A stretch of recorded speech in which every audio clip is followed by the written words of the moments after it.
Sir, जो इस समय कोरोना फिर से आ गया है और पिछला 2021 में कोरोना में व्यापारी काफ़ी परेशान है, तो क्या लगता है कि दोबारा भी जो कोरोना आ रहा है तो अब क्या कैसे व्यापार अभी पहले कैसे चल रहा था और कैसे चल रहा है?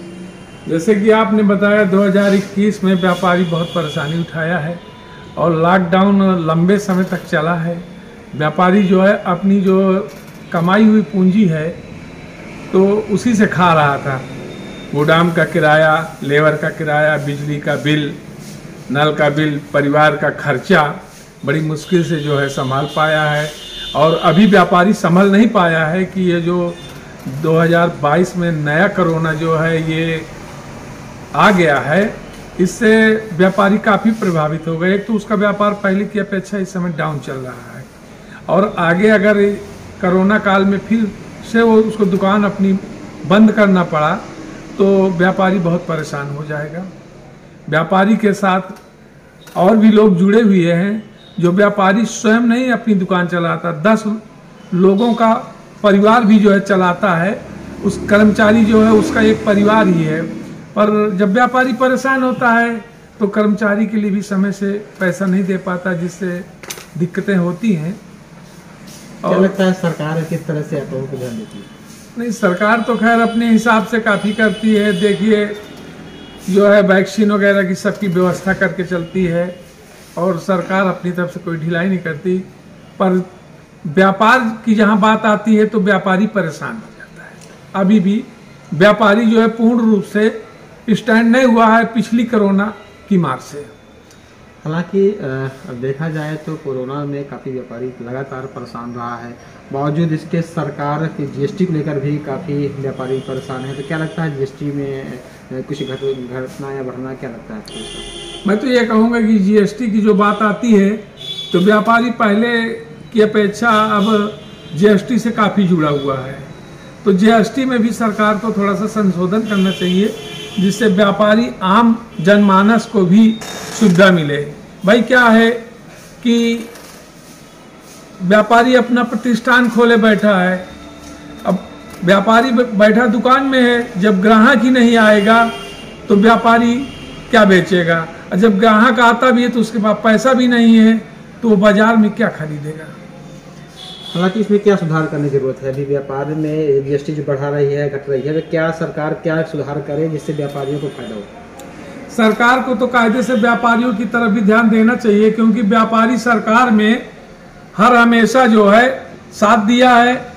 पिछले जो है 2021 के कोरोना काल में हमारे जो है देश और प्रदेश के जो है जितने व्यापारी हैं, सरकार की जो है बढ़ चढ़ के हिस्सा लिया है, मदद किया है।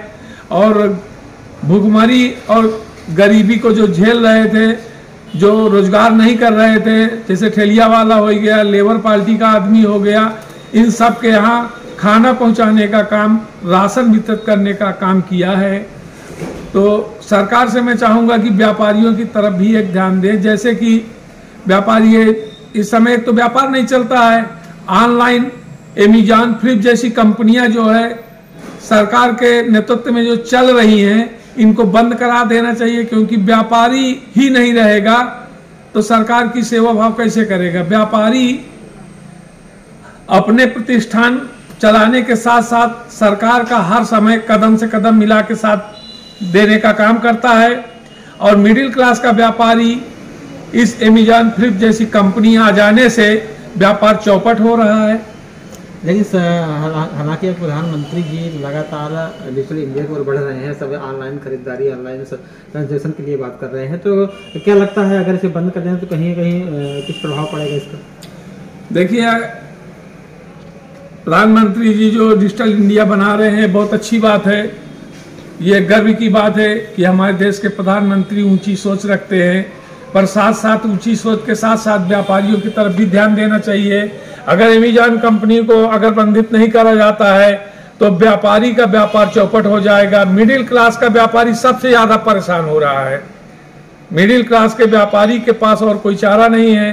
भाई लो क्वालिटी का जो व्यापारी है तो ठेलिया चला के पेट भर लेगा, मिडिल क्लास का व्यापारी मारा जाता है। तो मैं सरकार से निवेदन करना चाहूंगा कि अमेजॉन, फ्लिप जैसी कंपनी जो है ऑनलाइन ये सुविधाएं जो चल रही हैं, तो इनको बंद कराना चाहिए। व्यापारी भी टैक्स देता है और ये भी टैक्स देते हैं, पर व्यापारी जो टैक्स के साथ साथ व्यापारी सरकार का सहयोग भी करता है। आपातकाल में आपदा पड़ती है तो व्यापारी अहम भूमिका निभाता है। तो सर्वप्रथम मैं सरकार से निवेदन करूंगा कि व्यापारियों की तरफ विशेष ध्यान दें। व्यापारी सरकार की कमर की हड्डी है, अगर व्यापारी ही नहीं रहेगा तो सरकार को आगे सरकार चलाने में भी दिक्कत होगी। हालांकि आने वाला विधानसभा चुनाव बहुत नज़दीक आ गया है और कसौधन समाज से भी आते हैं, और कसौधन समाज तो हालांकि बीजेपी में हमेशा रहा है, तो क्या लगता है कि इस बार कसौधन समाज से कोई दावेदारी है? भाई आगे आगामी जो विधानसभा का चुनाव होने वाला है, हमारे जो है संगठन के जो है प्रदेश अध्यक्ष केपी गुप्ता जी हैं, जो संगठन चला रहे हैं, और एक जनसंघ संगठन हमारा बहुत पहले अरसे से चला आ रहा है। उस संगठन के सभी पदाधिकारियों का ये मानना है कि इस बार हम लोग भी जो है बढ़ चढ़ के हिस्सा लेंगे, क्योंकि हम भारतीय जनता पार्टी के नेतृत्व के लिए बने ही हैं। और हमारे पदाधिकारियों की बैठक भी हुई है, लखनऊ में हुई है, सारे संगठन के लोग भी थे, और हम भारतीय जनता पार्टी से उम्मीद करते हैं, माननीय अपने प्रधानमंत्री जी से उम्मीद करते हैं कि हम लोगों को भी कुछ सीटें दी जाएं, क्योंकि व्यापार सभा बहुत बड़ा सभा है। उत्तर प्रदेश में हमारे लाखों से तादाद में व्यापारी हैं और कसौधन भाई भी हैं, और इसके पहले भी एक दो सीटें जो है हमारी जो है भारतीय जनता पार्टी के द्वारा जो है दी गई टिकटों में जो है हमारे कुछ कसौधन समाज के सांसद भी बने हैं, कुछ विधायक भी बने हैं। तो इस बार मैं चाहूँगा कि हम लोगों को थोड़ा ज़्यादा सीटें दी जाए। हालांकि आप बता दें कि ये अभी व्यापारी नेता हैं विष्णु गुप्ता जी, जो यहाँ पर पिछले लॉकडाउन में काफ़ी समाज सेवा भी की है। हालांकि आने जाने वाले लोगों के लिए जो काफ़ी दूर से आते थे, भोजन पानी की व्यवस्था नहीं हो पाती थी, उनके लिए भोजन की भी मुहैया कराया है। तो क्या लगता है कि जैसे मान लीजिए अभी भी कोरोना लगातार बढ़ रहा है, आपने पिछले साल काफ़ी मदद की लोगों की, तो क्या लगता है कि व्यापारी संघ इस बार भी कुछ तैयारी में है? देखिए, मानवता के नाते तो हमारा करने का पूरा दायित्व है। जैसे कि आपने देखा है 2021 में हम लगातार 3-3.5 महीने तक जो है अंत्योदय का काम किया। कभी पूरी सब्जी बनवा के वितरित किए हैं, कभी खिचड़ी बनवाया है, कभी तहरी बनवाया है, और अन्न जो है देने का भी काम किया है। गांव-गांव जा करके हम अब ई रिक्शा के माध्यम से, अपने व्यापारी संगठन के माध्यम से गांव-गांव में जा करके लोगों को भोजन वितरित किया है। और उस समय चित्रकूट की अहम स्थिति खराब थी, जो बंदरों के लिए है। निस्वार्थ सेवा भाव से हमने बंदरों के लिए भी व्यवस्था की, पशु आहार की भी व्यवस्था की। तो अगर ऐसी स्थिति फिर दोबारा आती है तो मानवता के नाते हम फिर जो है सरकार के साथ कदम से कदम मिला के चलने का काम करेंगे, और जो है इस महामारी से, आपदा से जो लोग परेशान होंगे उनकी समस्याओं को दूर करने का काम करेंगे। हमारे साथ अभी व्यापारी नेता विष्णु गुप्ता जी थे। हालांकि धन्यवाद आपका, तो बहुत बहुत धन्यवाद। आप लोग जनता के लिए बने हैं, जनता की हर समस्या को जो है आप चैनल के माध्यम से दिखाते हैं, तो मैं तहे दिल से बहुत बहुत धन्यवाद देता हूँ। अभी हमारे साथ व्यापारी नेता विष्णु गुप्ता जी, जिन्होंने कहा कि जो ये ऑनलाइन ट्रेडिंग चल रही है, ऑनलाइन खरीदारी चल रही है, वो व्यापारियों के लिए बहुत ही घातक है। व्यापारी पूर्ण तरह से जो मध्यम वर्गीय व्यापारी है काफ़ी परेशान हो चुका है।